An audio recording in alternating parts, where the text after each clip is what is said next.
Sir, मेरा नाम विनय कुकुम है। मैं आज आपको बताने वाला हूँ हीटर और स्टीम में क्या डिफरेंस है। और हीटर में देखेंगे तो एक तो आपको फ्रंट लोड में हीटर मिलता है, बिल्ट इन हीटर वॉश होता है। उसमें आपको 90 डिग्री तक पानी हीट हो जाता है। उसकी वजह से क्या होता है, आपका जो जम्स होता है या बैक्टीरिया होता है या आपका दाग धब्बे रहते हैं वो रिमूव हो जाते हैं। और आप टॉप लोड में देखते हैं, टॉप लोड में भी हीटर आता है, बिल्ट इन हीटर का ऑप्शन दिया हुआ है। इसमें आपको 60 डिग्री पानी गर्म हो जाता है।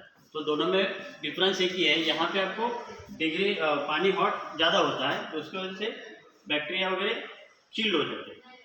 Thank you.